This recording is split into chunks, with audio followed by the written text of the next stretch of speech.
अस्सलाम वालेकुम नाज़रीन, मैं राजः आते ज़ुल्फ़कार आपकी खिदमत में हाज़िर। नाज़रीन, इन दिनों एक बहुत बड़ा मसला बरतानिया में मुकीम पाकिस्तानियों और उनके जलवाहिकीन पाकिस्तान के अंदर उनको दरपेश है।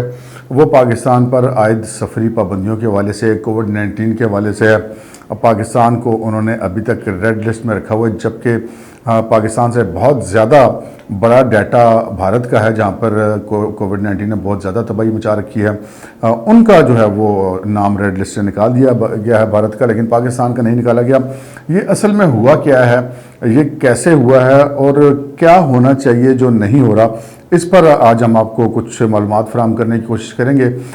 मगर इससे पहले कि हम अपने प्रोग्राम को आगे बढ़ाएं, आपसे गुजारिश है कि अगर अभी तक आपने हमारे चैनल सब्सक्राइब नहीं किया तो प्लीज़ कर लीजिए और साथ ही बेल आइकॉन भी दबा दीजिए, ताकि जो ही हमारा कोई नया प्रोग्राम अपलोड होता है तो उसका नोटिफिकेशन फौरी तौर पर आपको मौसूल हो सके। प्रोग्राम का बाकायदा आगाज़ करते हैं। जनाब, आपके इल्म में है कि पाकिस्तान का नाम बरतानिया ने जो सफरी पाबंदियों के हवाले से रेड लिस्ट में डाल रखा है और कोविड-19 की वजह से डाल रखा है। हमारी हुकूमत का ये कहना है कि हमारा बहुत अच्छा कंट्रोल है कोविड के हवाले से, जबकि हमारे मुकाबले में भारत का जो कंट्रोल है वो बहुत ज़्यादा कमज़ोर है और वहाँ पे बहुत ज़्यादा कोविड-19 के केसेस हैं, शरह भी बहुत ज़्यादा है, लेकिन उसका नाम निकाल दिया गया और उस पर बहुत सारी मुख्तलिफ़ किस्म की जो लोगों की राय है वो सामने सुनने में आ रही है। हमने ये कोशिश की कि हम चेक करेंगे मामला है क्या। मामला कुछ यूँ है कि जो बरतानिया है वहाँ पर एक तो मामला लॉबिंग का है। बरतानिया में पाकिस्तान के जो हैं इस वक्त शायद तारीख के सबसे ज़्यादा मेंबरान पार्लियामेंट हैं, जिनमें से जो 10 हैं उनका ताल्लुक़ लेबर पार्टी से है और 5 का ताल्लुक़ कंजर्वेटिव पार्टी से है। 15 पाकिस्तानी निज़ाद अरकान असम्बली वहाँ पर मौजूद हैं, मेंबर पार्लियामेंट वहाँ मौजूद हैं, लेकिन इसके बावजूद पाकिस्तान की लॉबिंग इस कदर कमज़ोर है कि पाकिस्तान एक दुरुस्त डाटा होने के बावजूद भी सफरी पाबंदियों से अपना लिस्ट से नाम नहीं हटा सका। नतीजा ये निकल रहा है कि जो वहाँ पर पाकिस्तानी हैं जब से कोविड आया वहीं पर फंसे हुए हैं, बहुत कम आ जा पा रहे हैं। जो आते हैं मुख्तलिफ़ मुल्कों से उनको घूम के आना पड़ता है और उनके न सिर्फ अखराजात में बहुत ज़्यादा इजाफा होता है बल्कि सफरी मुश्किलात में भी बहुत ज़्यादा इजाफा हो रहा है।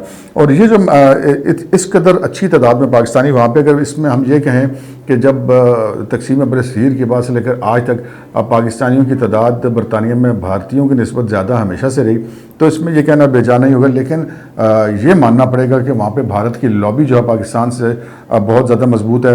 वो कहते हैं ना, कुछ शहर के लोग भी जालिम सन, कुछ सानू मरंदा शौक भी सी, कुछ भारत को हमसे ज़्यादा लॉबिंग बेहतर करना आती है और कुछ हमें लॉबिंग की कोई इतनी परवाह नहीं रहती। इसमें एक बहुत बड़ा फैक्टर ये है, इस वक्त भी यहाँ पर कहा जाता है कि हाल ही में एक ख़त लिखा है हमारे जो मुशीर सेहत हैं, जो वजारत सेहत के इंचार्ज हैं डॉक्टर फैसल सुल्तान, उन्होंने बरतानिया की जो हेल्थ डिपार्टमेंट है, जो सेक्रेटरी ऑफ हेल्थ हैं, उनको एक ख़त लिखा है। आपको इस वक्त हमारी स्क्रीन पर नज़र आ रहा होगा ये ख़त। ये इसमें उन्होंने एक कोशिश की है, एक एफ़र्ट की है कि बरतानिया को हकीकत हाल से आगाह किया जाए और उसको कहा जाए कि ये आप जो कर रहे हैं ये दुरुस्त नहीं है और हमारा असल में ये डाटा है।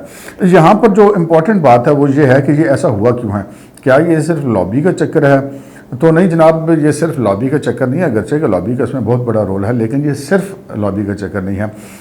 ये अखबारात में ख़बरें आ चुकी हैं, लेकिन अनफॉर्चुनेटली अखबारात की ख़बरों को आजकल लोग ज़रा कम देखते हैं। लेकिन बहरहाल उसके मुताबिक जो पाकिस्तान में भी अखबारात में ये ख़बरें शायद हैं कि बरतानिया की हुकूमत ने यह दावा किया है कि जो पाकिस्तान का नाम सफरी पाबंदियों की रेड लिस्ट से नहीं हटाया गया, उसकी वजह गवर्नमेंट ऑफ पाकिस्तान का हुकूमत बरतानिया से डाटा शेयर ना करना है।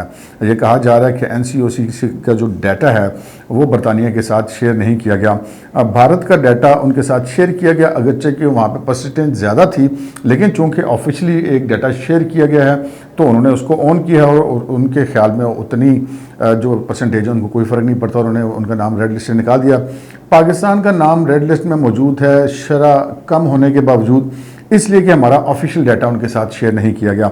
इस हवाले से पाकिस्तानी अथॉरिटीज़ का ये कहना है कि जी पाकिस्तान से तो उन्होंने डाटा मांगा ही नहीं था, और अगर मांगा भी होता तो जनाब हमने तो अपना डाटा जो है वो ट्विटर पे शेयर किया हुआ है, तो वो मौजूद है, वहाँ से देखा जा सकता है। तो इस हवाले से खैर हम ये कह सकते हैं कि हुकूमत पाकिस्तान की कारकर्दगी जो है वो तसल्ली बख्श नहीं है, क्योंकि जो हुकूमतों के और इदारों के जो मामलात होते हैं जो वो सिफाती सतह पर होते हैं, जो एक दूसरे के साथ डाटा शेयर होता है वो सिफाती सतह पर होता है। ट्विटर के ज़रिए सिफारतकारी भी नहीं होती और डाटा भी शेयर नहीं होते। सो यहाँ पर यह पाकिस्तान का एक बहुत बड़ी कमज़ोरी है। अब ज़रूरत इस बात की है कि ये चेक किया जाए